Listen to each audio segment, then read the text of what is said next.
This is Namiki Haruka. He spent years fighting weak monsters and now he finally reached the top of the dungeon. The problem is he runs into the worst guy possible, Yukimura Shinji, one of the rank S hunters who refuses to share the same floor with a weak hunter. He tries to fight back but gets destroyed by Shinji's gravity power. Even at level 100, he still has way lower stats than the other hunters. He gets crushed like paper, beaten and thrown into the abyss of the dungeon to die. Years pass. Now Shinji is in another dungeon about to get wiped out by an impossible boss. Suddenly all the monsters are sliced apart by him, our protagonist Namiki. Now he's stronger, confident, and radiating power. Shinji stares at him shocked that he survived and says he'll destroy him again. He tries to use the same gravity power but against our protagonist the ability does absolutely nothing, because our protagonist is level 6000 with insane stats. The desperate bully grabs a woman as a hostage to escape, but in the blink of an eye, Namiki slices through his gut without even trying. The rank S genius drops to his knees, crying and begging for mercy in front of everyone. Our protagonist has reached a level of power that humanity has never seen before, and now, everyone will have to bow down before the new god of the dungeon. To understand how he got this strong, let's go back and look at the moment he fell from the dungeon. After the fall he wakes up without a single scratch. When he opens his status he realizes everything has been doubled. On top of that he gained several new abilities and his level jumped to 101, breaking the limiter. He stands up confused, but feeling light as a feather and the sword feels like an extension of his body. But when he least expects it, an Orthrus appears.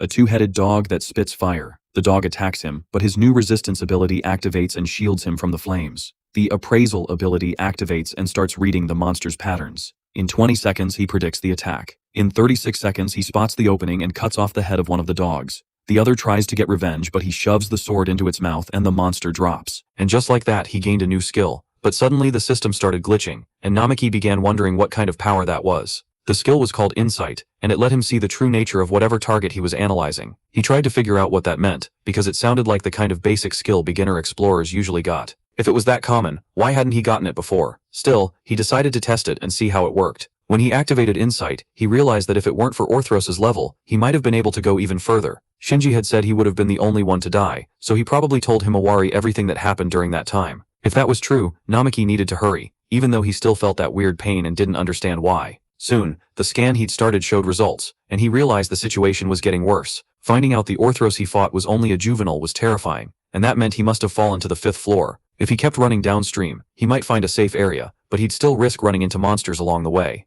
When he turned around, he felt a strong killing intent at his back, and wondered if it was coming from the entrance. He realized he was in serious trouble, and that at this rate, the monster would catch up to him. All of a sudden he fell into a trap, and couldn't even believe it had come to that. Using his calculation skill, he analyzed the situation, and the system predicted the path of every arrow fired at him. With those numbers right in front of his eyes, he knew he had to move fast, but the system warned that a high-level monster was closing in quickly. He started reviewing the info with the Divine Oracle, trying to understand why so many alerts were popping up at once. The enemy was 120 meters away, and was a fire attribute beast. The system calculated the target's level, and said he'd need 1,500,000 experience points to advance. The calculation showed he still needed more experience, and 3 minutes passed in the process. Appraisal points started appearing, and the MC was confused by the flood of information pouring into his mind. That's when he heard a growl and saw another monster burst out angrily behind him. The enemy unleashed a powerful fire attack, forcing Namiki to jump into the water, and he managed to recover, earning more points for it. He was shocked to realize it was real, and when he looked closer, he saw it was an adult Orthros. Just like he thought, the young one had some weird power, and the protagonist barely dodged getting swallowed for the second time. The more he managed to dodge the attacks, the more points he racked up, but he knew he couldn't hold out forever. Even with things this bad, he realized he'd gotten another points appraisal. He had no idea what those points actually meant, but he knew that with his current stats, he couldn't beat the monster. So the MC started thinking of a way out, because at this rate he'd die of exhaustion, and the system said 3 minutes had already passed. The appraisal points doubled, and along with Divine Sense, new skills were added. There were so many notifications that he got dizzy until the final tally ended at rank A. Based on combat experience, he received 1,500,000 points and jumped 50 levels all at once. Namiki didn't understand how his points had gone up that much, since he hadn't even defeated the Orthros, and it felt like the system was bugged. Even so, he couldn't waste time thinking about it, because he needed to survive. Suddenly a laugh echoed, saying all of this was happening because he'd killed that creature's cub. Now the mother was furious, and kept attacking him non-stop, and Namiki wondered where that voice echoing inside his head was coming from. It was a woman's voice invading his mind, saying all of it was the MC's fault, and there was no way to avoid it. He turned around, asking who she was, but the girl replied, sleepily, that he should figure it out on his own for now. Namaki was confused about who that woman was, and how she'd managed to get into his head. Even without understanding anything, he decided he needed to focus on what was happening around him. He activated his divine speed, the points started being calculated, and suddenly he froze when he realized something was happening outside his control. When he came to, more points had been added, while the flames thrown at him kept being dangerous. Even with his strengthened body, it was unlikely he could hold out much longer. At the level he was at, he'd be reduced to ashes if he got hit directly by those flames. So he decided to use water magic, and without hesitating, fired a powerful stream at the enemy. The attack hit the monster, and the system added more points, making Namaki wonder since when intermediate magic had that much power. The blow was stronger than he expected, and from the magic circle came something that looked like a water dragon. He didn't understand how that was possible, but he decided to use that strength to survive. Namaki kept attacking with his magic until, finally, the jet pierced through the monster. It was a critical hit. The points went up, and the creature's body dropped to the ground. Even so, the monster was still breathing, showing a terrifying amount of vitality. Without wasting time, Namaki went in for the finishing blow with his sword, and the enemy was finally wiped out. After each analysis was completed, he received even more points, until he reached rank A. The combat experience was optimized, giving a total of 9 million points. With that, Namaki went up 300 levels, and unlocked advanced magic for his 4 attributes. Now he understood that the appraisal skill, which he used to think was useless, analyzed everything to the extreme, even the flow of time. After evolving into divine appraisal, it started automatically calculating the experience needed to level up. On top of that, the skill showed the most efficient methods to gain points, handing out rewards with precision. Experience points were set by the level difference, and the actions taken in battle. As a result, he gained a god-rank skill capable of generating huge amounts of experience. That ridiculous amount of experience was enough to earn around 100 essential points, and no wonder he'd managed to reach level 100. Without divine appraisal, he never would have understood this process, but now he could push past his own limits. Namaki could tell he could become way stronger than before. Maybe now he actually had a real shot at defeating Shinji with his own hands. He got up, convinced he needed to keep fighting to level up even more. He knew it still wasn't enough, because surviving there required much greater power, and beating Shinji was still a long way off, but Namaki was determined to get stronger. Thinking of Himawari, he gripped his lucky charm and decided he'd learn to use his appraisal better outside the dungeon. He still meant to face Shinji, while the mysterious girl watched from afar and smiled as she saw her little dog get defeated. She admitted he'd had the guts to use his own power to win. It looked like he'd finally fully awakened, and at that moment, Himawari was at home watching the news. The broadcast announced that the Explorers Association would make an urgent statement about the dungeon. That morning, it was declared that the explorer Namaki, rank D, had died on the first floor, and Himawari let her mug fall to the floor, unable to believe what she'd just heard. According to the information released, Shinji Yukimura claimed that Namaki's body was severely damaged, and only his bag with personal belongings had been recovered. Himawari thought that if she'd stopped Namaki from becoming an explorer, everything might have been different, and she started wondering if he was really dead. She was wiping away tears when she heard someone knock at the door, and when she went over, she saw it was Shinji, who hadn't shown up in a while. Himawari looked at him and asked what he wanted, and Shinji replied that he was just passing by and decided to take the opportunity. Then he showed Namaki's bag, saying he wanted to return it, and Himawari recognized it really was his. Without thinking too much, she opened the door to take the bag, which made Shinji smile faintly. The moment Himawari made room, Shinji used his gravity ability to throw her into the house and closed the door behind him. He laughed and asked what the problem was, mocking her as she was pinned to the floor. Himawari asked what he was planning to do, realizing she couldn't use her strength to fight back. Shinji came closer asking if she was okay, but she slapped his hand away, pulling another laugh out of him. Just like you'd expect from an explorer who survived the so-called sweet floor, she had stronger than normal willpower. Even under the pressure of gravity, she tried to get up, and Shinji asked if she was still shaken by Namaki's death. At that moment, Himawari started to realize something was seriously wrong with him, while Shinji noticed his hypnosis didn't work so easily on her. Still, he knew she was at a disadvantage, and Himawari demanded to know why he was doing that. Shinji answered by stomping on Namaki's bag, saying he'd been watching his childhood friend for a long time. That boy who wasn't strong, but was always kind, kept ignoring someone like him. Over time, Namaki seemed happier and happier, and Shinji said he couldn't forgive him for that. He believed he had to make the MC suffer until he fell into real despair. But now that Namaki supposedly had died, Shinji laughed and said he loved watching other people's sadness. With tears in her eyes, Himawari called him trash for completely losing control. Shinji just smiled and increased the gravity pressure on her, saying calling him that was rude. He claimed he was perfectly normal, while she was a talented and admired rank A explorer. A lot of people respected her, so she shouldn't use such vulgar words. He even said Namaki would be sad in the afterlife if he were seeing that scene. Himawari didn't understand why he had to go that far because of the MC. Shinji sighed, saying he was tired of that conversation, and cranked his ability up even more. Meanwhile, somewhere else, Namaki looked back when he sensed another monster's presence, but his detection failed to identify the creature. He heard the woman's voice again, saying humans always tried to figure out everything about their enemies way too fast. She said she'd suffered because of that before, and that this time she'd prepared in advance. Namaki started wondering if the monster he'd faced earlier had already fought another explorer. A water dragon that could speak human language was unheard of, and he didn't have enough information about her. The woman explained she just wanted to talk, and asked why he was staying quiet right then. She said a one-sided conversation didn't get anywhere, and that to be strong you had to be firm and imposing. Even so, Namaki replied that she seemed like the type who talked non-stop. She asked if he was mocking her, and he hesitated, but ended up agreeing. For a moment she seemed to understand his position, but soon she got irritated, and moved in with the intent to kill him, reminding him that to her, he was nothing but a mere human. The woman said that just because he defeated her dog, he shouldn't get so full of himself. Then the MC activated his body reinforcement, trying to look stronger, but deep down he knew he still needed a real chance to win. If he could make good use of divine appraisal in that place, maybe he could evolve fast enough to even out the fight. That's why he couldn't hesitate, and he needed to get out of there alive before coming back to settle things with Shinji. Namiki got ready to attack and thought about creating a blind spot with fire before rushing in with a straight slash. He unleashed a full-power fire attack, while the creature just watched, curious about his power. Then he used his magic called Frenzied Dance of Flames, summoning a giant phoenix that spread chaos through the dungeon. Even so, the beast dodged easily and laughed, saying this was her territory, and she knew it better than anyone. She explained he only managed to defeat the previous one because of a difference in power, but now she would take control of his magic and cancel it out effortlessly. Namiki realized too late he'd never even heard of magic control, and she laughed when she noticed his ignorance. She mentioned she used Annihilation class magic, something way beyond what he knew, and Namiki wondered if she could even read his thoughts. Annihilation class meant an insane level of power, something he'd never imagined could exist. She explained there was still the mythic class between advanced and annihilation, making it clear just how far above him she was. To nullify magic like his, just a special class would be enough. Namiki realized that despite everything, she seemed to be teaching him that pretty calmly, and she said he still wasn't any kind of threat.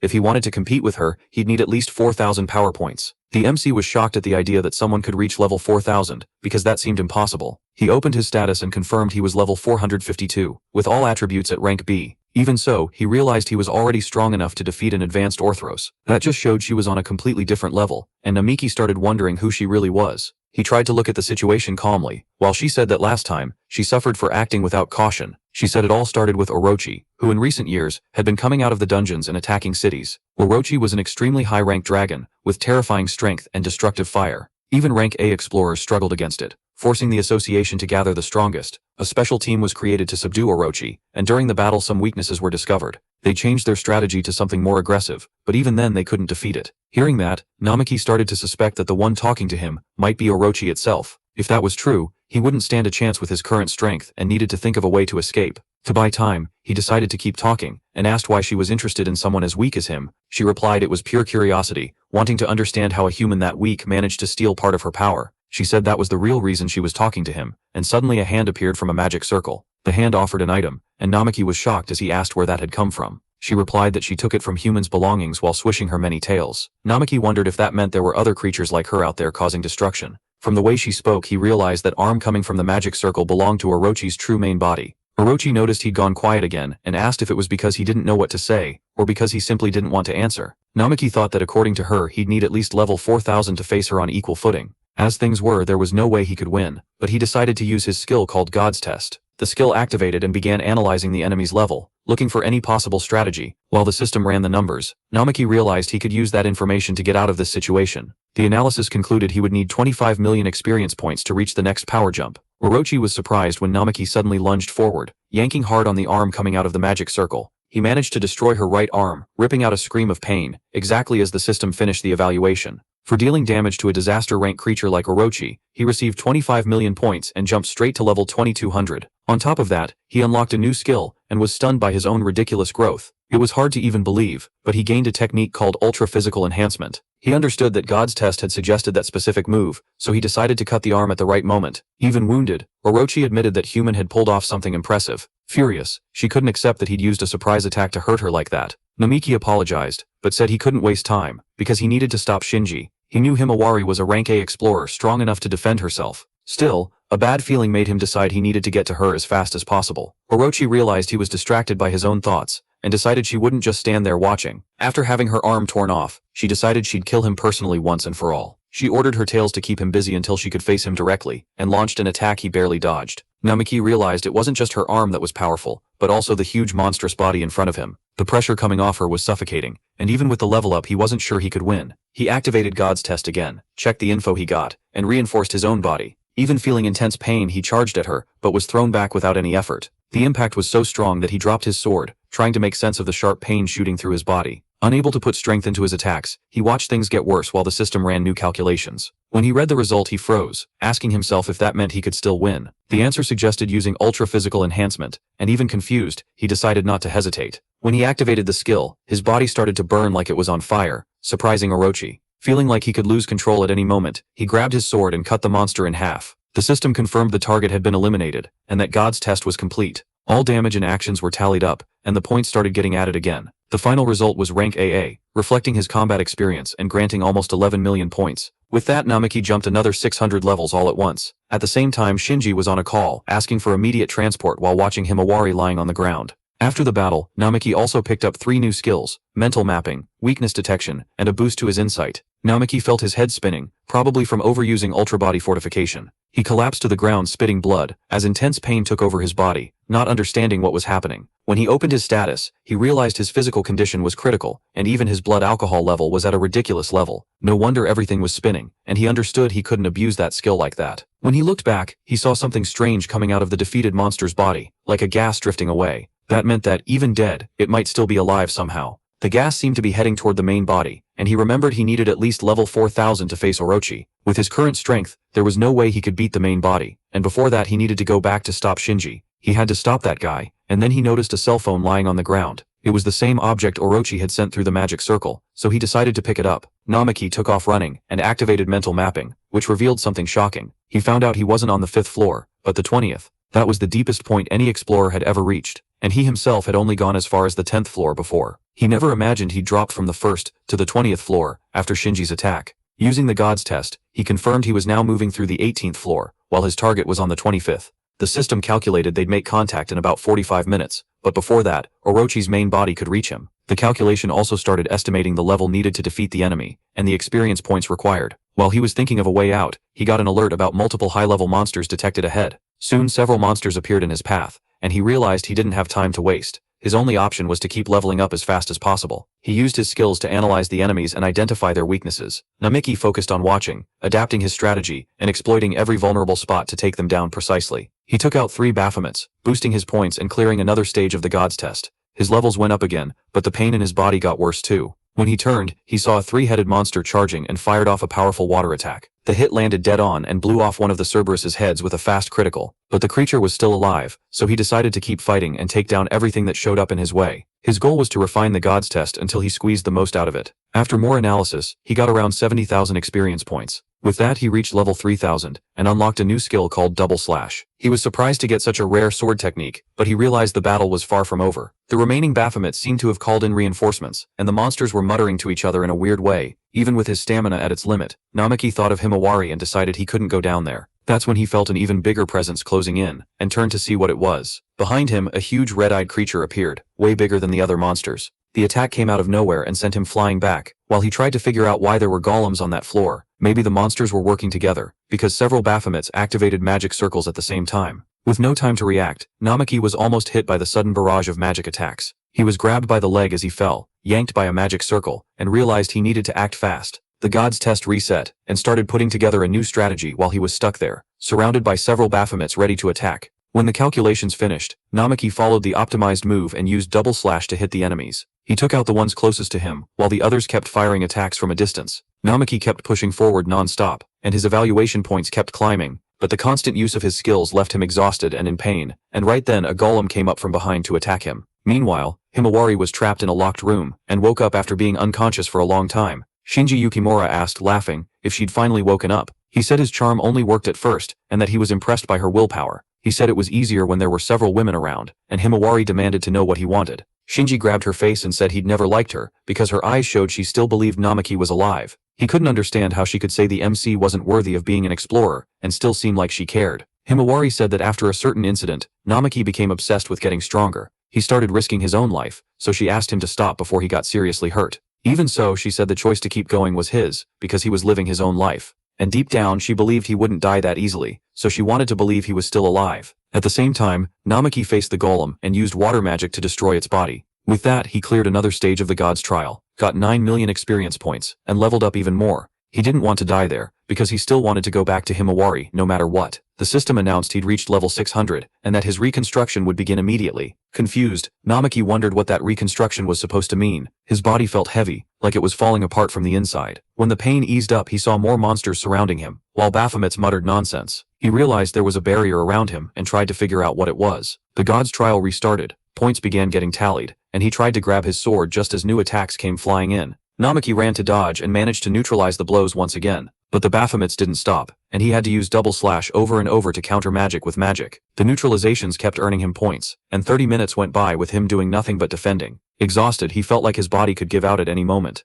Because of the barrier, he couldn't counterattack directly like before. The pain was constant, and he started messing up some dodges. Even in trouble, the God's trial finally ended, and started adding up the points. He got another 8 million experience, and gained several levels in just a few minutes. Now he was level 3 team 2 at his 8, only 200 levels were left to hit the minimum needed, and trigger that reconstruction thing. He still didn't understand what it meant, and then Orochi appeared in front of him, noticing how exhausted he was. Namaki turned and saw Orochi's original body, who said she was finally there in her main form. She looked humanoid and worn out, since she'd spent all that time making her way to him. Namaki wondered how she'd managed to catch up to him across 5 floors in just a few minutes. She passed through the barrier and came closer, seeing the mess he'd left along the way. That's when he realized all the monsters he'd fought up to that point had been under her orders. Orochi asked if he was listening, but Namaki got confused when he noticed her stare was locked on his right arm. He was sure he'd cut that arm off, so he didn't get how it was back, and he started wondering if she could regenerate. Noticing what he was looking at, Orochi said it hurt a bit, but losing a piece of her own body was no big deal. Even wounded, she admitted she'd love to kill him right then, but first she wanted him to give back something that belonged to her.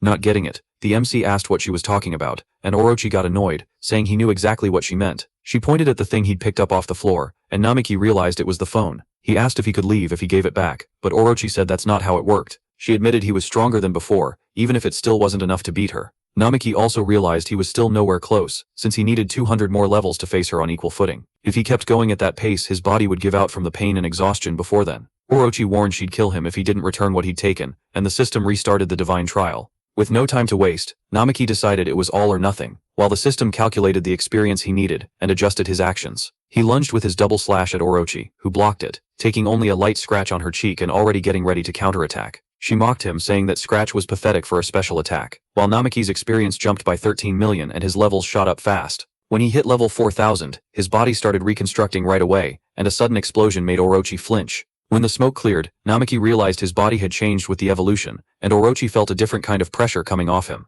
The MC wasn't feeling pain anymore, and at the same time his senses were even sharper. Seeing how things were, Orochi ordered her monsters to attack, taking what she thought was the best chance. They all threw their attacks at once. Namaki simply jumped and slipped through the attacks like they were nothing, leaving Orochi shocked by his strength and speed. In just a few moments he shut down everything coming at him. Even though it seemed impossible, Namaki activated the divine test again, and the analysis finished in seconds. The system revealed that Orochi was a disaster-class monster, with 12 units under her command. His new skill let him land solidly, even under another wave of attacks. Namaki charged at the monsters, and Orochi was stunned to see his speed jump again. He beat down everyone who appeared in front of him with ease, pushing his evolved double slash to the limit. The strikes multiplied, wiping out the monsters without giving them any chance to react. The system updated his stats, showing that now he could face Orochi head-on. She noticed several openings in his movements, mainly in his back, and decided to attack from there. But the shot only grazed his shoulder, because the protagonist dodged and sprinted sideways at the last second. Annoyed, Orochi clicked her tongue and fired a water bullet that chased him. That's when she saw Namaki pop up in several places at the same time, like he'd split himself. Shocked by the new ability,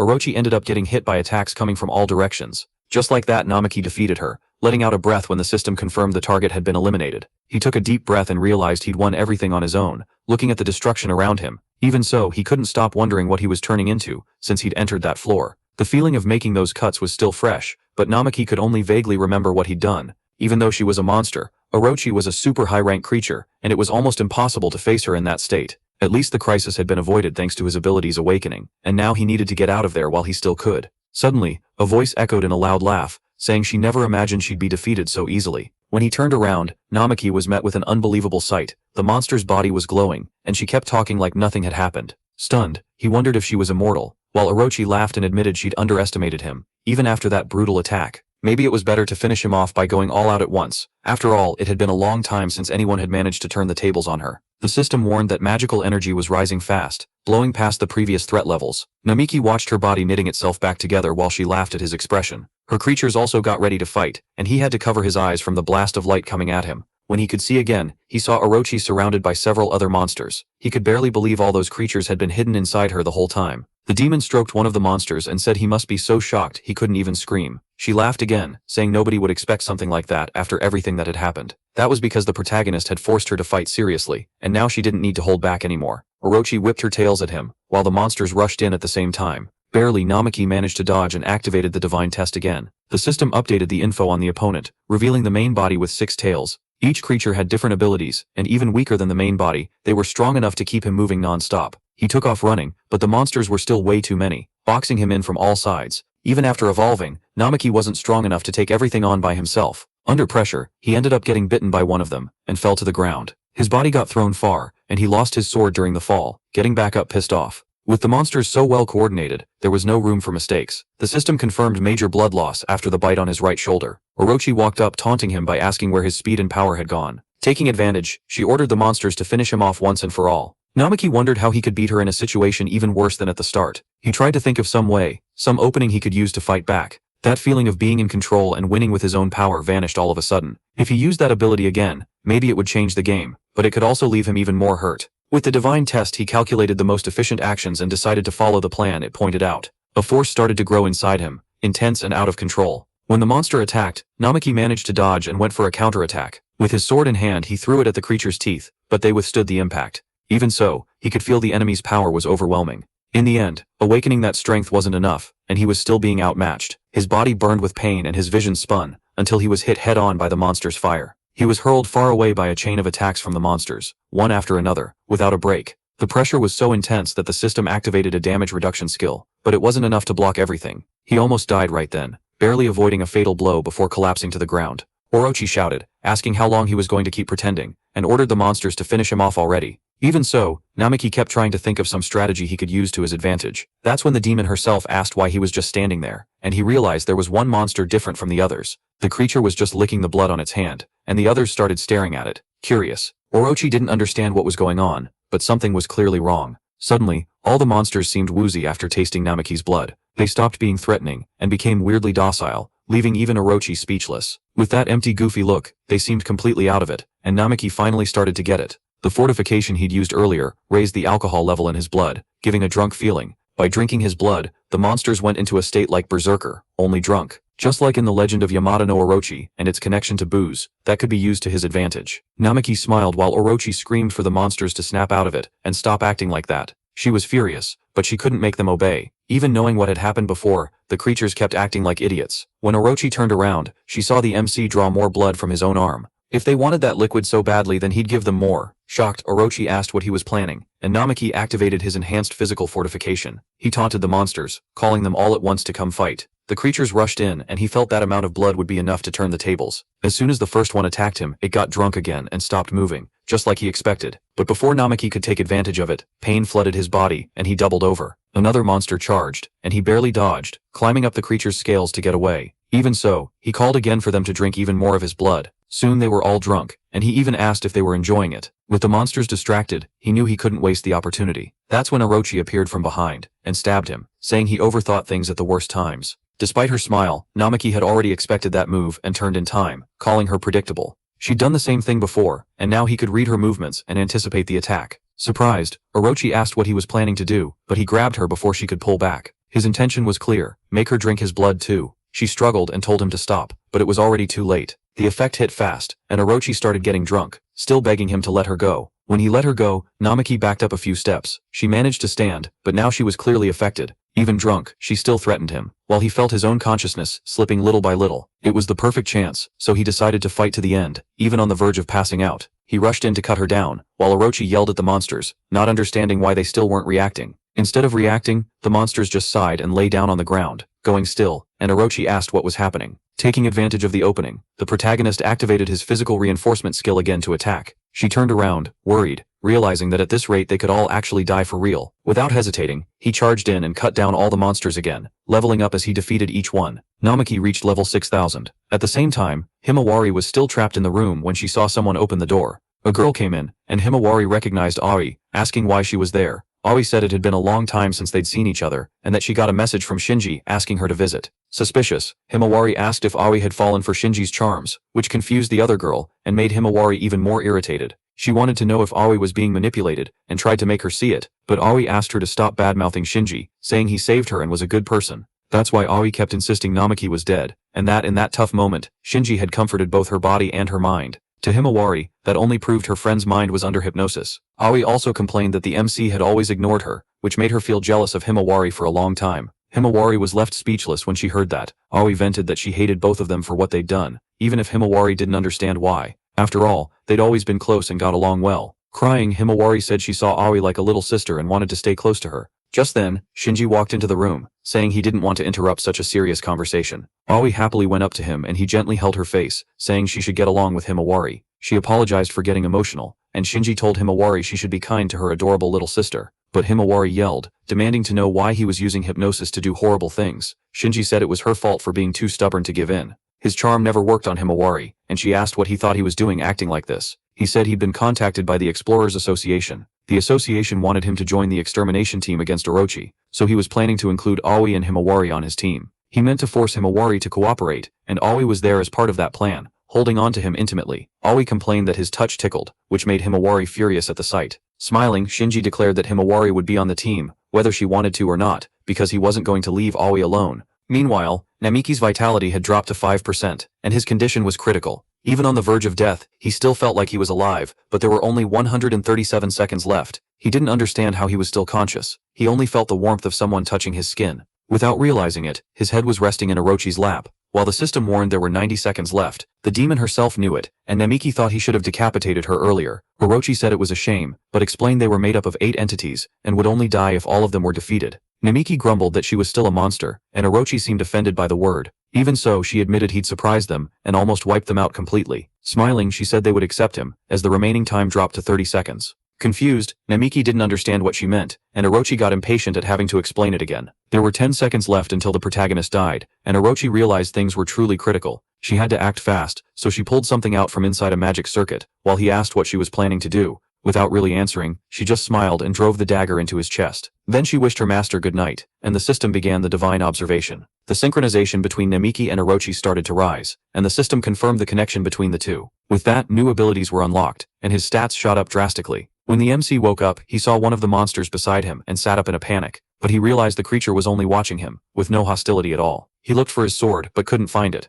Instead, his hand touched something unexpected, and he realized Orochi was lying next to him. Startled again, he tried to figure out how his enemy was there, sleeping peacefully. To make it worse, he noticed he was completely naked, which made everything even weirder. Not knowing what to say, he got up to look for his things and get out of there as fast as possible. One of the monsters came up and rubbed against him, and Namiki quietly asked it to stop. The noise woke Orochi up, and she complained before noticing he was standing. She smiled, happy to see her master was awake, and soon he found new clothes to put on. Orochi praised how the clothes suited him, even though they were pieces she'd stolen from humans in the dungeon. Still, they were clothes with magical protection, made especially for him, which made him ask for an explanation. Namiki didn't understand how he was alive after everything that happened. Orochi then realized she still hadn't explained anything, and the two of them sat down to talk. She said they'd made a contract, because he had died once, but managed to synchronize his body with hers before the end. The protagonist realized then that the memory of the dagger in his chest was real. If that was true, he figured he was in the same state as her now, and asked if he'd become a monster. Orochi said no, explaining that from now on he was just linked to her. Confused, he asked what that meant. Thinking about how to show him, she asked him to close his eyes, and told him to let her borrow his. Even without fully understanding, Namiki agreed and asked what her real name was. She realized she'd never properly introduced herself, even though people called her Orochi. Her real name was Hachi, and then he closed his eyes and did what she asked. All of a sudden he felt something weird, like he was seeing himself from the outside. Hachi asked what it was like to see his own body from her point of view. He admitted it was strange, but he was finally starting to get it. Basically, now he could use Hachi's powers. She laughed, happy that he caught on so fast. His stats had gone way up because of the bond, and she decided she'd explain it better later. Meanwhile, the Explorers Association was meeting in a conference room on the 3rd floor. The leader of the subjugation squad, the rank B explorer Ishihara Katsuhiko, gathered everyone to discuss Orochi's defeat. Over the last few days, the attacks in the dungeons connected to her had increased. They'd only managed to hold back some of Orochi's tales and help the affected cities, even with support from the police and investigators. The damage was huge, and several areas had to be rebuilt. According to Ayaka Kyogoku, they knew Orochi had 6 different forms and already knew some weaknesses thanks to the last battle. Orochi's weakness was a high concentration of alcohol. In previous fights, when they managed to inject alcohol into her, it caused major damage. They now understood why monsters could get drunk like humans, and the legend of Yamata no Orochi seemed to make sense. Ishihara explained they were working with a big company to get an enormous amount of alcohol. The plan was to get ready immediately and use the dungeon's 4th floor as the battlefield. They would lure Orochi there and get her drunk enough to finish her off. Ayaka stressed that everyone needed to fight together and announced that someone would handle the front line. Right then, a voice spoke up telling them to leave everything to him, and the one who walked into the room was Shinji, accompanied by several girls. Ishihara knew who he was, and trying to be polite, asked if he could really handle the mission. Shinji laughed, assuring him his team was ready. Ishihara was surprised to see that, besides a strong group, Himawari was also by his side. Meanwhile, in the dungeon, Hachi moved with Namiki inside a sphere of water that slid along the river. He was impressed by how practical the magic was, and started to understand why he lost so many battles. Now it made sense how she'd reached so many floors so fast, traveling through the water. Hachi laughed, saying it was amazing, but also exhausting to use magic like that. She said it would be easier if she could turn into a dragon. Namiki asked why she wasn't doing that. Now, Hachi hesitated, and he realized he'd hit a sensitive topic. She confirmed she didn't want to talk about that right now. Thinking it was weird, he dropped it when she explained they needed to get out of the dungeon urgently. That was when Hachi started calling him Lord Namiki, which made him uncomfortable. She said it was natural to call him that, since he was her master now. Even while protesting, he ended up explaining why they were in such a hurry. Namiki said he needed to save Himawari from Shinji's dirty plans. Hearing the name, Hachi asked if Himawari was his lover. He denied it, saying she was just someone he really admired. Hachi laughed, but didn't explain why, while the MC thought that maybe now he could face Shinji. On the 4th floor, several explorers were gathering in the dungeon's big plaza with their supplies. They brought down countless barrels of alcohol, and even Himawari was helping. Ushihara walked up and asked if he could talk for a moment. She agreed, and he thanked her for helping with the mission against Orochi. He said it was impressive to see a genius girl debut as an explorer while still in high school. Himawari had reached rank A in record time, and become a role model for many. Ayaka warned him for letting his over-the-top excitement show, and he apologized. Then he asked why she'd joined Shinji's group, since his reputation wasn't good.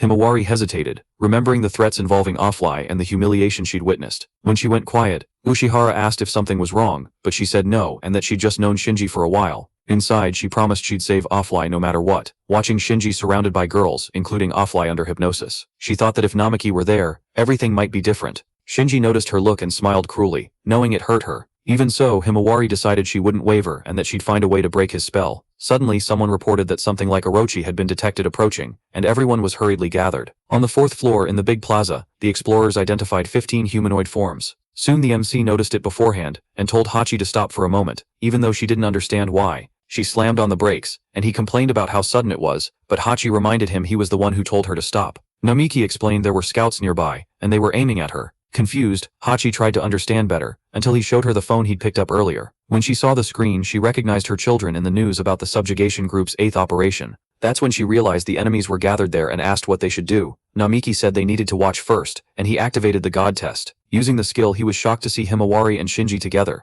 Looks like they'd told her the protagonist was dead, and she believed it. Even so, he wondered what had happened in the meantime, and Hachi noticed it too. She knew Shinji was the one responsible for Namiki's suffering, and that he wasn't someone you could trust. Next to him was the girl her master admired, which made Hachi chuckle softly. Meanwhile, Shinji told Himawari they'd be on the front line, and that she needed to stand out. Oi giggled and told Himawari not to embarrass Shinji. Shinji laughed at the jab, and Oi apologized while laughing, while Himawari stayed silent. She wanted to break his spell, but she didn't know how, and she needed to keep a close eye on Oi. Maybe the battle against Orochi would be the chance she'd been waiting for. Suddenly, everyone stopped when they heard a scream coming from far away. A man handed binoculars to Ishibara, saying a massive heat source had been detected. The leader moved in, thinking it was Orochi, but what appeared was a horde of monsters chasing a woman. It looked like she was being hunted, and Ishibara ordered them to prioritize her safety. The plan was to rescue the woman while Shinji's team dealt with Orochi. The scouts agreed with the strategy. Shinji accepted the orders too, even though he found the leader annoying. He told his team to move out, and the girls rushed in to attack. They used their powers to take on the creatures, while Shinji smiled and called for Himawari to fight too. With no choice, she reluctantly agreed. When the woman being chased fell to the ground, saying she was scared, Himawari ran to help her. With a sword strike, she drove the monster back and asked if she was okay. The woman said yes, thanking her for saving her. Other scouts arrived to protect her, leaving the monsters to Himawari. The first step of the plan had worked, and Hachi, disguised as the woman, realized that really was the girl Namiki admired. She admitted to herself that Himawari wasn't half bad. As she passed by Shinji, he noticed how beautiful she was, and thought about using his charm on her later. Hachi, internally, thought he really had zero class. Still, she waited for the right moment to act while everyone was gathered there. She decided to stop using the tails as a distraction. Himawari noticed the monster she was fighting, suddenly changed direction. The creature started flying toward Shinji and the other girls, making everyone tense, not knowing how to react. Shinji turned around in alarm when he saw the monster flying straight at him, and when he tried to run, a huge explosion went off behind him. He didn't understand why the creature was focused only on him. He decided to use his gravity ability to pin the monster down, and activated the power right away. But to his surprise, the ability was cancelled the moment it started working. It was Hachi's doing. She laughed to herself as she used magic nullification and let the monsters pressure the scout. Shinji fell to the ground and yelled at his team, ordering them to protect him. The girls still under hypnosis obeyed immediately, but before they could act, Himawari stepped in front. She took the hit head on and went down, and Hachi whispered angrily, calling her an idiot for throwing herself in like that. She knew her master would be furious if he saw that. Himawari tried to get up while Aoi watched, confused, not understanding the reason for the sacrifice. She said she had to protect Aoi and Namaki, because they were like her disciples. Even so, Shinji's hypnosis kicked back in, and he ordered Aoi not to use her powers without permission. Himawari panicked when she saw her friend suffering under his control. Shinji then threatened, if Himawari didn't face Orochi, Aoi would pay the price. Himawari screamed for him to stop, and Hachi sighed, realizing things were getting out of hand. While passing the information to the MC, Hachi summoned another tail, startling the scouts. But before they could react, several monsters were cut down in an instant. Himawari froze when she saw who was coming closer, and recognized the MC right away. Stunned, she asked if it was really him, and Namaki smiled before running over when he saw she almost fell. She said she was fine, which made him let out a sigh of relief, but he still wanted to know how he was there. What shocked her the most was feeling the change in his aura, especially after seeing him take down Orochi with a single move. Namaki sighed, and said a lot had happened, asking what she was doing there.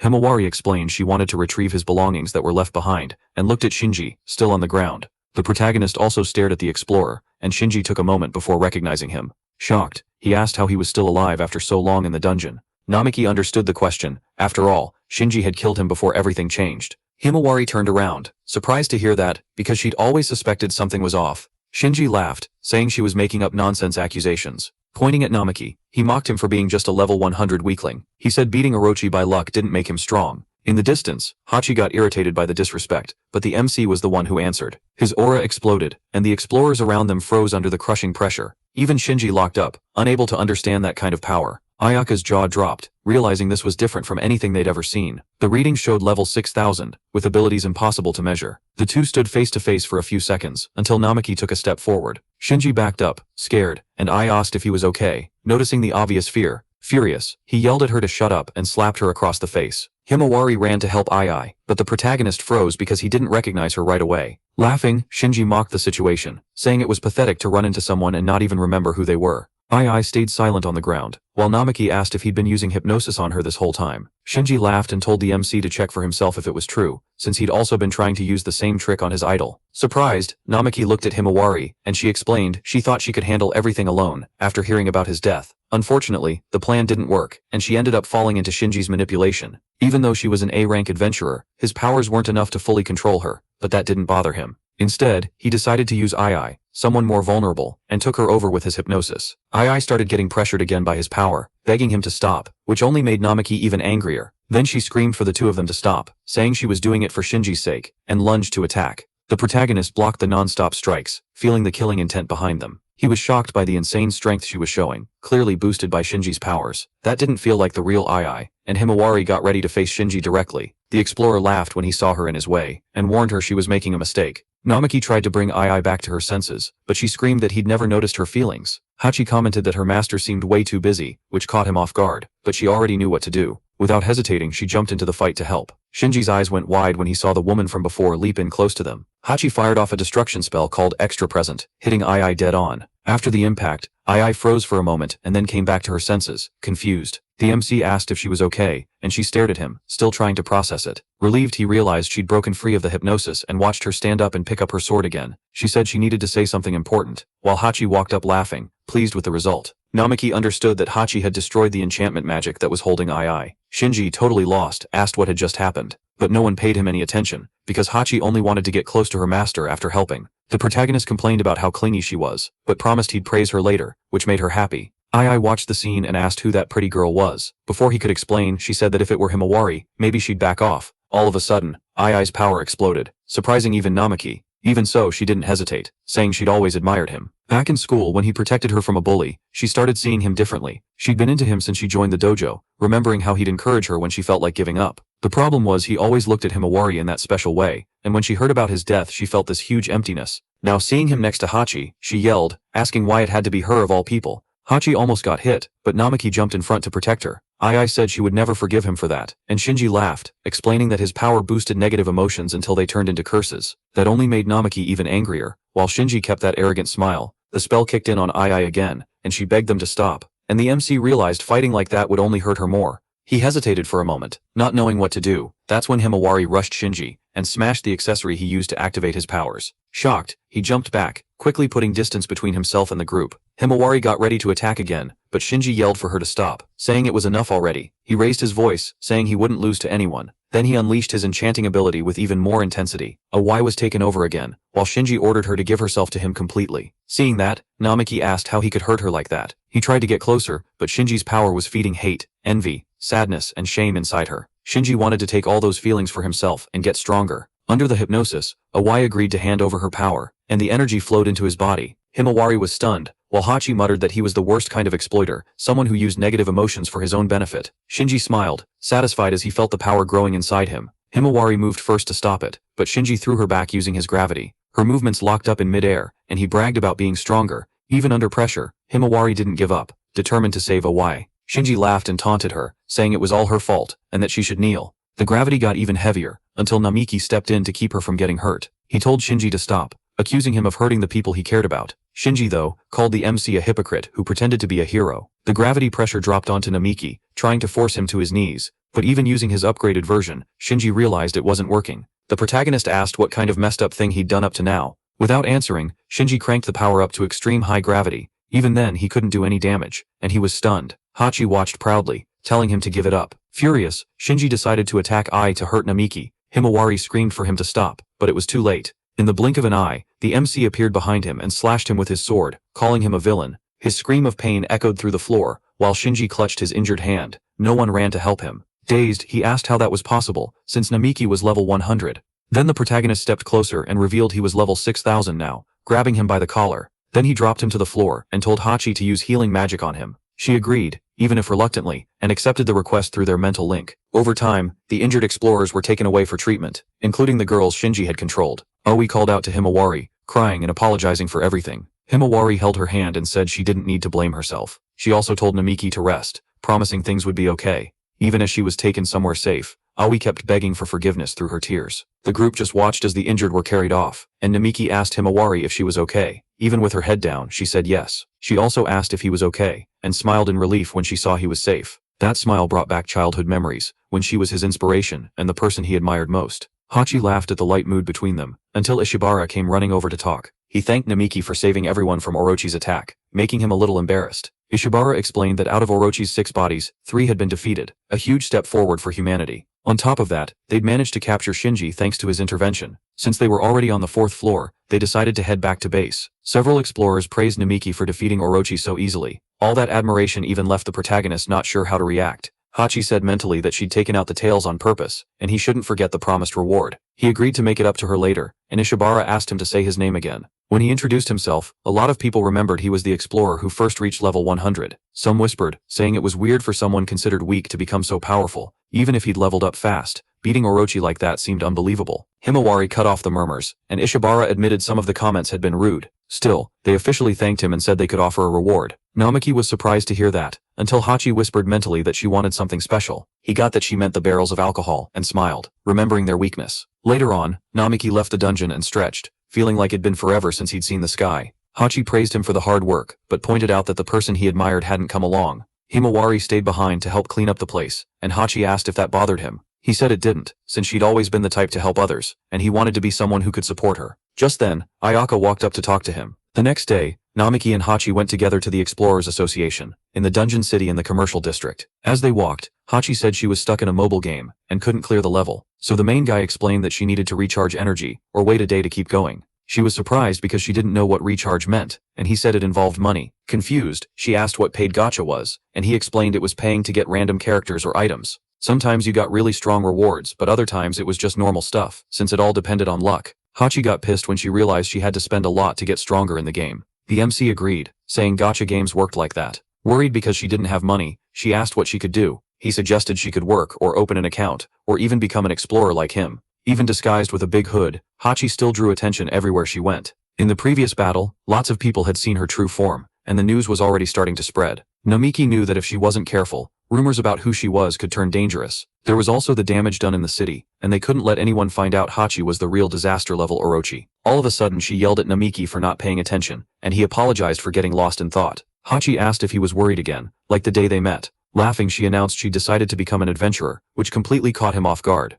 Namiki tried to explain that in her current state that could be complicated. He wondered if the association would accept someone like her, but Hachi said that with his influence now, maybe they could pull it off. He said it wasn't that simple, and she smiled, admitting she really just wanted to make money to spend on gacha. On the way, Namiki said she'd been playing non-stop since the day before, and Hachi complained she didn't want to interrupt her progress. From the top of a building, some people watched the two of them in silence as they headed to the association's headquarters. When they arrived, Ayaka greeted them with a smile, saying she'd been waiting for them. Right away, the MC introduced Hachi as a friend. She teased, asking if she couldn't be called a servant, and he told her to cut it out. Ayaka laughed at their bickering, and led them inside the building. Namiki asked why they'd been called in. Ayaka said she'd explain everything in the office, and guided them to the elevator. She mentioned that during the subjugation of Orochi, she saw how well the two of them fought. When she reported that to the association, the senior manager showed interest in meeting him, leaving the MC surprised by the news. Ayaka added that Himawari and Ishihara had been called too. She said they could go the next day, but she'd rather they come with her right away. Soon after they reached headquarters, and Namiki wondered why the manager wanted to talk to him. Hachi spoke to him mentally, asking if he'd felt anything weird. As they went up, a powerful presence seemed to be getting closer. Namiki agreed, feeling like they'd been watched for a long time. Hachi warned him to stay sharp. On the 48th floor, Ayaka led them to a door, went in first asking permission, and the manager turned to greet them. The receptionist, now that she'd done her job, leaves the room, leaving the MC alone with the guy in the suit. He introduces himself as the president of the Explorers Association and greets the protagonist. Then he immediately asks who the girl next to him is. While the old man keeps up the formalities, Haruka figures that even with that dopey face he's really strong, and Hachi says that even if she doesn't know what he is, he's hiding something. The protagonist doesn't get why they were called in there right away, and asks if the old guy wants something. With a sly little smile, the president says he wants to thank him for helping subjugate Orochi the other day and catching the criminals. Right after that, he turns all excited, saying Kyogoku told him about their amazing fight, and he's impressed that the kid took down 3 disaster-class forms with a single hit. Suddenly the guy in the suit gets more serious, and asks if Haruka had made a contract with the villain. Quickly, the young guy notices that aura and gets scared. He even tries to analyze the guy, but his partner reminds him he doesn't have detection skills. The woman says the old man was using a mythical class spell and she can't read his status. Hearing that, the protagonist asks if that was the same magic she used before. The girl in turn says it's exactly that, and says she doesn't know what it is, but for sure that guy has a ton of information. Seeing the old man isn't just some ordinary person, she asks her teammate to stay behind her. After that, the suited guy activates a skill, suggesting they test what they can do. Meanwhile, out in the hallway, 2 coworkers from that room walk by, asking if they were already in there. And the secretary says they're probably chatting with her boss. Suddenly the door falls on her head. Automatically, Himari pulls out her sword, curious about what was going on, because she felt a huge source of energy. The protagonist tells his partner not to get too close. After that, the president fires his skill at Haruka. The boy even tries to use his divine observation, but he can't. The young guy turns to Haichi, and says he'll leave Hyogaku and Ishihara for her to handle. Then the guy runs toward Himari, thinking that now it's all or nothing. The protagonist tries to neutralize his enemy's attack, but he only manages to split it. Seeing there's no way to avoid it, the boy hugs his partner to protect her. However, Haichi steps in front, taking all the damage and revealing her true appearance. Even after that, the girl asks with a smile if the young guy was hurt. Panicking, Haruka says he's fine, but he worries about her injuries, and the woman explains she just let her guard down. Himari thanks her for the help, and says they need to treat those wounds quickly, but she seems totally unconcerned about it. Right after that, Haichi decides to use a skill to heal her injuries, leaving the girl surprised because she was back to normal in a matter of seconds. The protagonist asks if his teammate was really okay, and the woman says yes. After that, she says they'll have to take things seriously from then on, otherwise they're gonna end up dead. The old man in turn is impressed, because the two of them were better than the report said. That makes him even more excited to fight them, and the young ones are ready too. But the secretary shows up screaming like a maniac, telling them to stop that. So everyone decides to cool it, and starts cleaning up that mess. Then the president apologizes for going overboard. His secretary says she'd already told him about Namiki's status, and that if he went all out, he'd end up destroying and damaging the area around them. Then she asks him to think about that, and the man says he understands. Not understanding anything, Haruka walks up asking what was going on there. After that, the woman explains they called him there just to examine him, finding out that the two of them could possibly become their enemies. The girl asks if Haichi was the Orochi of disaster, leaving everyone there really surprised. and the girl in turn gets curious about how they know that. Then the president shows her, and the woman feels another presence inside him. Realizing who it was, Haichi says that thing lives in the depths of the dungeon, or at least that's where it's supposed to be. The protagonist asks if his teammate knows him, and the girl reveals they have a history together. Right after that, she says she figured Lindworm would stay away from humans and not make a contract with them. Haruka realizes they have a connection, and wonders if there are other dragons. Before they continue the conversation, Haichi gets curious about who the secretary at his side was, making her feel awkward. The suited guy explains that she was half human and half monster, and she'd made a contract with his mother. Hamari says she'd heard about people like that, but this was the first time she'd seen one in person. The girl says other people didn't know about her other side, so she keeps it a secret. But when she gets emotional, some things end up showing, so she tries as hard as she can to keep herself under control, otherwise she won't be able to live in the dungeon city. Hamari asks if she faces prejudice, and the secretary says people don't have a good image of hybrids. However, Haichi found out her secret when she was still in human form. The woman in turn says she's always lived in a dungeon, besides the fact she didn't hide it all that well. The protagonist raises his hand, saying he'd been suspicious too. Hearing that, Haruka scolds his teammate, warning that he should have said something about it earlier. Hamari asks if in that case Kyogoku was telling the truth earlier about Haichi being a disaster class Orchi, and she says yes. Ishihara can't believe a huge dragon turned into something so beautiful. After that, the girl gets curious about what all that was, and the protagonist begs for forgiveness, saying he'll explain everything later, but for now, he asks her to calm down. With a smile, the president says things were getting interesting, and suggests taking the conversation somewhere else. In the meeting room, the secretary says that according to the investigation results, Haruka and Haichi aren't enemies. Then she thanks both of them for cooperating, but the old man says they still look like they've got their guard up. The protagonist thinks how obvious that is, because just moments ago the president attacked him, and on top of that he's a contracted Lindworm. After that the man says the boy can relax, because Haichi was a disaster class Oruchi, and still protected humans in the fight. He also says this little disagreement won't make them enemies. The boss says that in that case, the two of them can trust him. Right after that, his subordinate thanks everyone's efforts in the Oruchi subjugation squad. With a smile, the woman asks them to keep everything that happened a secret, and says they'll receive a reward. Himari even tries to give her opinion, but the guy bows, showing gratitude for everything. After that, he tells Haruka that from that moment on, he's officially a rank A explorer. The young man, in turn, admits he's a little nervous, since he was only rank D, but the old man remembers the protagonist proving his worth in the last fight,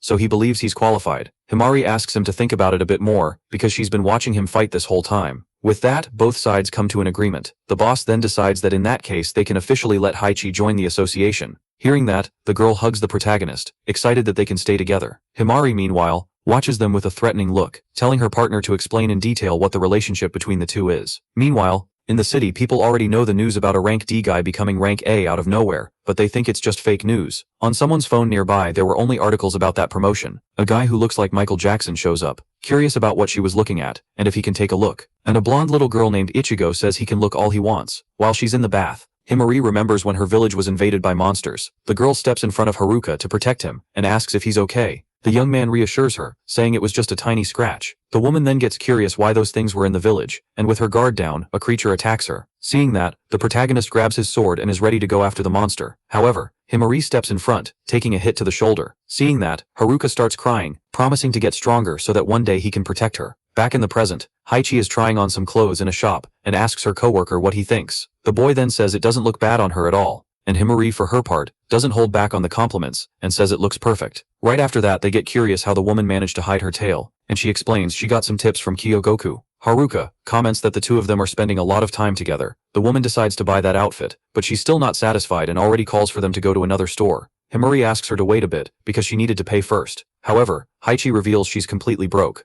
After that she asks if the protagonist can pay this time. The guy is fine with it, but before he does anything, his coworker offers to pay the bill. Haruka says she doesn't need to do that, and the girl says it's fine. Haichi helped her the other day, so this way they'll be even. Hearing that, the woman gets all excited, saying she was a good person. Then she asks if she can call her just Himari from now on, and she says that's fine. After a while they go to a cafe, where the protagonist thanks her for the help earlier, and the girl laughs, joking that apparently it was good she was there. Haichi gets bored, asking if it isn't time to go back home already. The guy in turn says yes, and the woman starts humming, saying it was time for revenge. Haruka's surprised that she's planning to keep playing once they get home. Hearing that, Himari looks kinda bothered, wondering if they live together. And the guy says yeah. The protagonist explains the girl didn't have money to find another place. Haichi says that obviously she'd stay by her master's side. After that, Himari gets curious why the woman calls her partner like that. Then she pins the boy against the wall, asking if he was into that stuff, and he gets even more nervous. All of a sudden the girl suggests that she and Haichi live together. The woman says she can't leave her master's side, but Himari says he can come too. After that, the protagonist's phone starts vibrating, and he leaves the table to see what it was. It was Kyogoku saying there's an urgent request for his Explorers Association. The secretary says a huge number of goblins showed up on the 3rd floor of the dungeon, and one of them is the goblin champion. Because of that, a lot of people got hurt, and the woman asks if they can swing by there. After that, the group accepts the request and heads to the place. Inside, Haichi gets curious if her master wasn't tired since they'd been running for a long time. But the guy says there's still more than 1 kilometer, which bums his teammate out. Then she asks why they're going on foot. The protagonist remembers that the woman can only move fast where there's water, and there isn't any here. Haichi then suggests they use some car, but Himari says they don't have permission to use the association's vehicles and there's a whole process. The girl says when they went to wipe out Orochi, they put in a request, but they didn't get anything. They couldn't keep control of the vehicle arrangements because of the emergencies. Haichi gets discouraged by humans insisting on rules, and the protagonist explains they keep order. After that, Haruka notices the place's upkeep and gets curious where they got those resources. Suddenly, his head starts to hurt, and his partner asks if he was okay. The guy says yes and thanks her for worrying. Soon they spot a light at the end of the tunnel, and when they get there they don't get what happened. In front of them were a bunch of goblins down, knocked to the ground. The boy says it looks like someone got there before them. After that they realize that guy who looks like Michael Jackson was standing there smiling at them. The protagonist wonders if he took care of the creatures all by himself, but the guy says he had someone else. Hearing that, the 3 of them get on alert, and Haruka says he doesn't see anyone else. But the man says he's wrong again, because his partner was right by his side. All of a sudden the young guy notices the girl's presence, leaving him confused about when she got that close without him noticing. The mysterious guy in turn reveals she'd been there from the start. Then the girl opens her mouth to say the protagonist was strong. Next the girl lunges at Haruka, but he manages to dodge and is impressed by how fast his opponent is. The girl says his strength wasn't a lie, and because of that she decided she'd be honest too. After that the battle continues, and Mia explains her teammate was testing Himari's skills. Ichigo, on the other hand, says it still wasn't enough, and keeps up her string of attacks. The protagonist gets desperate, trying to get the girl's attention. Himari wonders how that kid was so strong. After that, the girl activates a vibration skill on the woman's body. She realizes that if she keeps this up, she'll end up getting overloaded. Ichigo tells the woman to give it everything she's got, and she tells her not to underestimate her. After that, Himari focuses all her muscles, and the girl understands it's a body enhancement.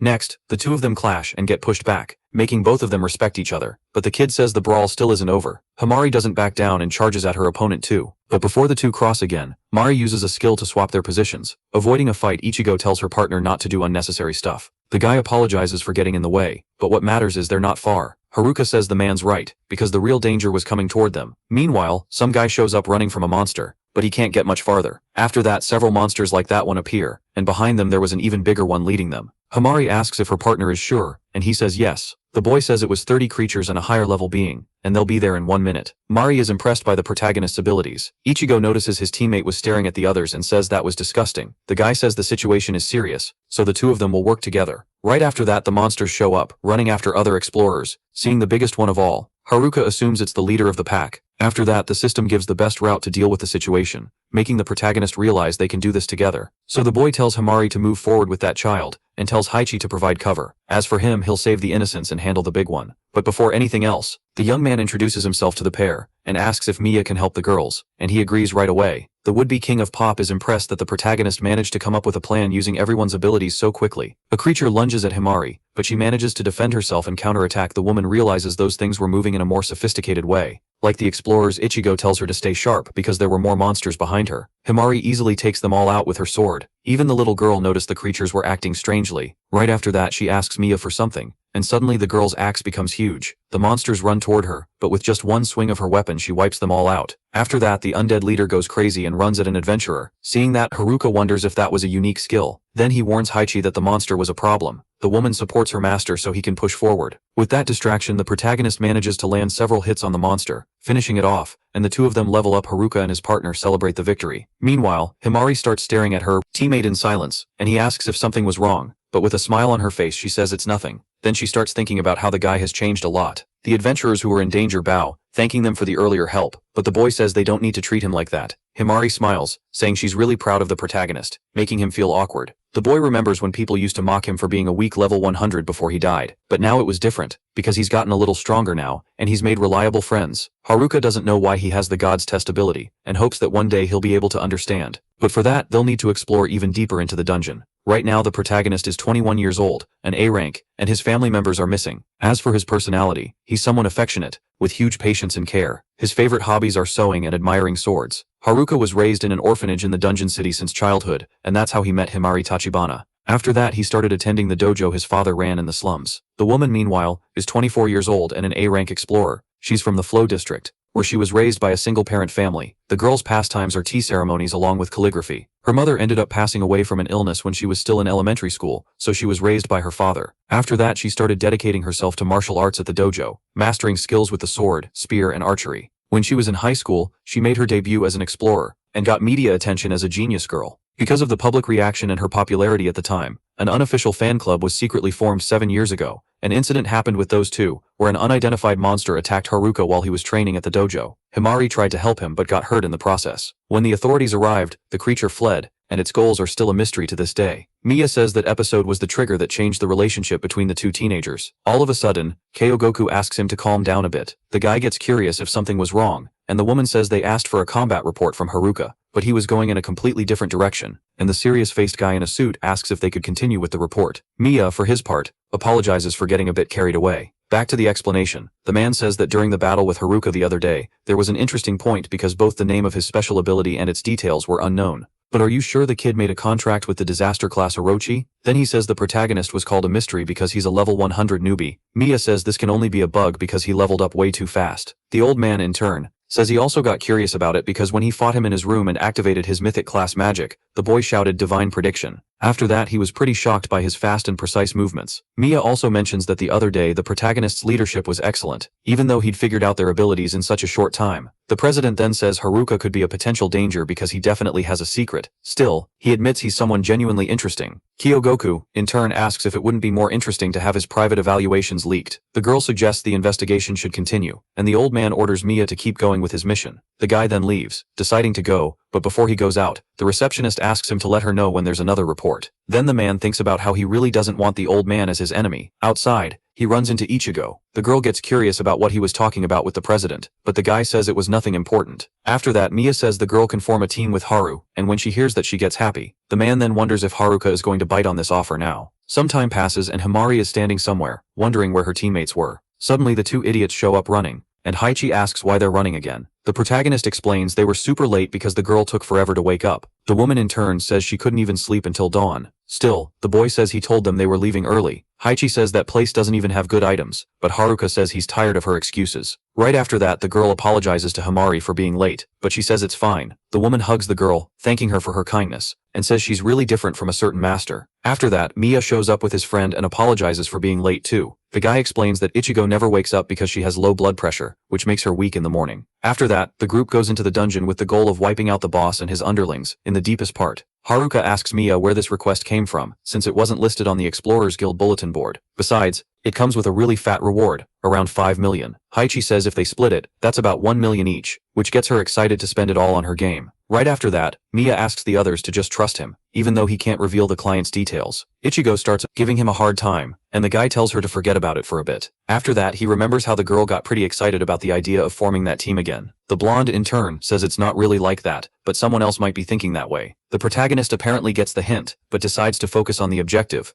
Haruka thinks about how his life completely changed after getting divine prediction, but there's still a lot about the skill he doesn't know. On the bright side, he can gain a ridiculous amount of XP, but if an explorer found out, they'd want to get their hands on it. Suddenly the boy feels that same headache from before again. Haroni notices he's acting weird and gets worried, but the protagonist reassures her, saying he's fine. After that, the protagonist says he feels like he's about to remember something important, and the girl in turn doesn't understand anything, but her teammate can't really explain it properly either. Suddenly he's informed that disaster-class monsters were approaching fast. The protagonist activates his divine prediction skill to calculate battle strategies. Seeing the boy staying silent, Miya gets curious about what's going on. Haruka realizes he's being watched, and gets annoyed. The young man thinks about how he believed he was just a mysterious person, but he's starting to suspect him. Haichi admits that guy's thoughts are hard to read. The protagonist says divine prediction split them into 2 groups, and for that he'll need her help. After that, the woman warns there were multiple goblin knights among the enemies, and getting surrounded by a group like that could be a huge problem, so to avoid that, it's better for them to split up. After that, Haichi tells Himari to go with Miya to the right passage, and wait, while she goes left with Haruka and Ichigo to set up an ambush. Himari, in turn, asks why her teammate is talking like that, and the woman says she'll explain everything later. Even though she doesn't like that answer, the girl accepts it. Before leaving, she asks the protagonist to be careful, and he says they'll meet again when it's all over. Then the group splits up and takes their positions. Mia realizes they sent him away on purpose. After that, Himari asks if the guy is good at hand-to-hand combat, but he says he knows the basics. The woman explains that the enemies specialize in group tactics, so she comes up with a plan and he'll watch their back. Hearing that, Mia says the girl really gives off serious person vibes, the complete opposite of the protagonist. So he asks if the two of them were dating, and Himari gets embarrassed by the comment. After that, the girl says that topic is totally inappropriate, and the guy says he's just trying to break the ice. Suddenly, a goblin riding a wolf tries to attack Himari, but she manages to defend herself. Mia asks if they can finally start the battle. Right after that, the girl charges in, but one of the creatures uses its mist. She knows that's bad because it completely blocks her vision. A goblin comes up behind her and steals her sword. Seeing she was getting cornered, Himari wonders where Mia disappeared to. After that, the woman gets knocked to the ground and pinned down by the monsters. When she sees their nasty faces, the girl immediately understands what they're planning to do and starts screaming for them not to do anything. She even tries to do something, but she can't get any strength into her body. Himari calls the creatures trash, but before she can keep insulting them, one of them bites her shoulder. As she screams in pain, the goblin looks at her like it's enjoying it. She thinks about how that species sees women and children as nothing but targets for their lust, so they probably want to break her will to fight. But monsters like that don't have the ability to drain the strength from her body, so she assumes it's because of the mist from before. The wound on the girl's shoulder starts getting worse, and she starts getting desperate, trying to find a way out. Himari thinks about how pathetic she is for letting her guard down, and she gets frustrated just imagining Haruka seeing her like this. One of the goblins grabs her dagger to finish the job, but before that can happen, he gets hypnotized and drops the weapon. Even without knowing what's going on, the woman decides not to waste this chance. The girl manages to break free, but she knows that if she stops fighting, she won't be able to get out of this situation. One of the goblins attacks from behind, but she manages to turn quickly and hit him with an arrow. Other monsters try to surround her, but Himari manages to dodge and then finish off the wolf. The exhaustion from the wound on her shoulder starts getting more intense, and the girl thinks she needs to deal with it fast. Right after that, she finds her sword on the ground and runs to grab it, but as a result she ends up taking a shot in the back. Even so, the woman gets up one more time and activates